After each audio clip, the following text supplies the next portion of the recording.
world language teachers, and then they would be part of the language program, language tables. And teachers really like that and meeting the new scholars each year, but they also, I had to somehow talk a little bit about the program, and I found myself one year completely diving into the archives and looking more and more, and then I realized I just don't have the time to do all the research, and so it lingered in me for many years to think about the program and what it was like before, when did it all start, and last year I just decided I would do this with students and pull in students who were eager to do the work with me. And thankfully, we have two girls who are with me here, right? Who are the best helpers, and you have done so much research already on it that we will hopefully produce a nice book that captures their stories, their journeys, and their reflections, looking back even, because a lot of them are alums already. And also to perhaps create a film that we hear more voices of faculty, staff, and students who have been involved in the Campus Scholar program and made an impact on those students. And what would you say that stands out for you of this research that we have started? Something that surprised you, you didn't expect? Or? A number of things, but to my biggest surprise, did we learn that there were students for a number of years in the 90s. First of all, we had more Campus Scholars, but also students coming from other countries, and basically the one-year international seniors and PGs were all lumped into this Campus Scholar program, which they were surprised also when we approached them. And we now know of a number of them. We don't have exact numbers, so for me, it's really exciting to get to more facts, get more closure on the many questions I have, and I know the two of you have, and finding those and compiling that all in one document, in one book that we can then share, because we know now that there is a lot of interest and excitement around this project. And our dream to host an alumni event with Campus Scholars in Europe is born this year out of this project, out of the good work we have done together, and hopefully we will put this into fruition. Very nice. And do you remember specific anecdotes regarding maybe some group of campers or funny things that happened some years involving the campers? Yes, that's so. You mean just among the campers, or among the campers? Because they are always part of campers are always part of the group of 10 up to 15, 16 one-year seniors I've had. So they are a unit within a larger group. There are many stories I remember. I remember. Without naming them, they will find themselves if they ever hear me talk about them. I remember one of the Campus Scholars, I was so excited. He was a twin, and he has a twin sister, and when he came, his twin sister was also in the United States at a school, a public school in the Midwest, and she had it a lot harder than him in one regard, not really adjusting as well. He loved it here, but he struggled a lot, especially in English class, where he just worked extremely hard and the grades just didn't get better, but he was always out there for his personal growth and for giving his best, and confident that one day it would show. And sure enough, in spring term we celebrated almost near high honor roll, near the top. And that was wonderful to follow him along. And anytime I ask him, because he was from Germany, I asked him, shouldn't the Campus Scholars from Germany also be postgraduates, so they have a little bit more academics coming here? And he kept saying, no, we can do this. And that was a wonderful experience.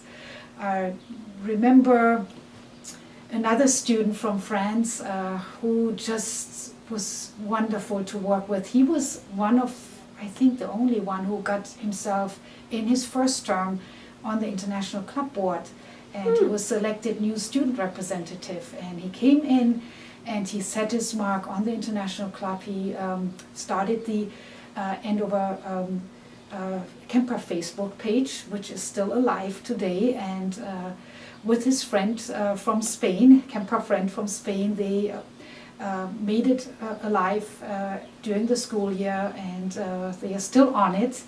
And he also was a competitive swimmer on the swim team, and it was wonderful to see him compete, offer technology to the international club that really hadn't used that to that extent before, and also set for communication module for the international students during the summer for the incoming students. So I will always remember him for this and for his kindness and what he brought to this school.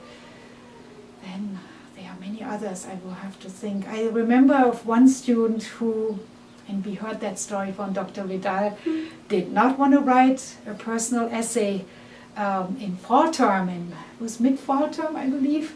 And she said, no, I'm homesick and I will not do this. I cannot write this personal essay about my experience. I don't know, you have to help me what the topic was, but you do that every year. Yeah. So she revolted, and she was very clear on not doing it. I remember, this is very moving, I remember one camper scholar from Spain a few years ago, and one of her very close friends in my advising group was a student from Syria. And the student from Syria struggled quite a lot with war at home. And she lost a number of friends while we just went on about our own business here, trying to keep up with the pace and the workload. She sometimes couldn't do class. And this girl would leave the classroom, sometimes abruptly, because she was, for whatever reason, reminded of something at home. It was the Spanish camper scholar who would always be by her side. And when I got calls from the teacher alerting me, or an email, our student from Syria left the class, do you know where she is? I always knew she was in good hands. She would end up in my office, but she was always accompanied by her friend, camper friend from Spain. And do you know what is she doing now? The student from Syria? Pursue like a degree or? Yes, actually this student, and many of us will remember her who have taught her, who have been involved in her life.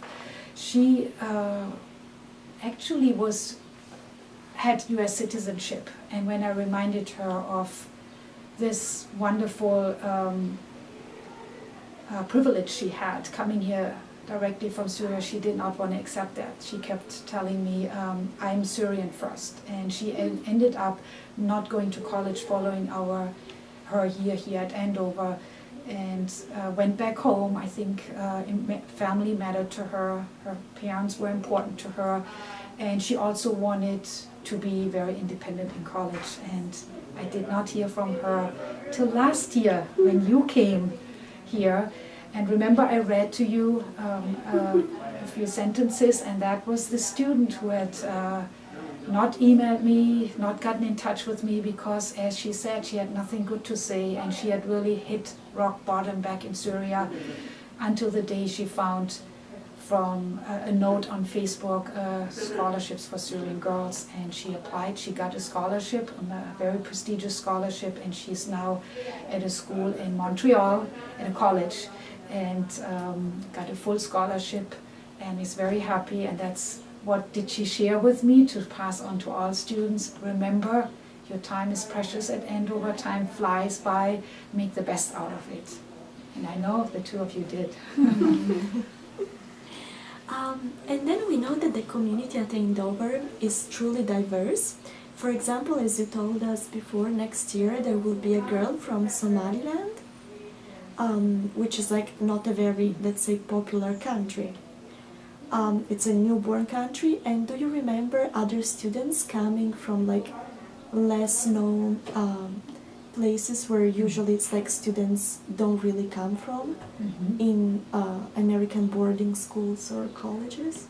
Yes, that's truly a heroic effort from the admission office that they find us students like that. And you had one student in your advising group, our student from Afghanistan, and having students with particular profiles like this student from Syria, from Afghanistan, and now our student coming in from Somaliland. They have very different backgrounds and experiences, and their cultural adjustment certainly is very different than the typical student who has even traveled to the United States before coming to Andover. And that means usually finding out where they're at, knowing, understanding their needs, and doing a lot of that kind of background search and face-to-face Skype calls, phone calls, emails before they even step on campus. And obviously I'm usually involved with the visa related matters, and that is quite an undertaking to say the least. And every case is different. So I have learned a lot through those students, and they have taught me a ton of what it means to grow up in a place that is not like US, that doesn't have the same cultural setting and freedom that we do take for granted here. And what would you say that, imagine in 20 years you look back, what would you say is the most special thing or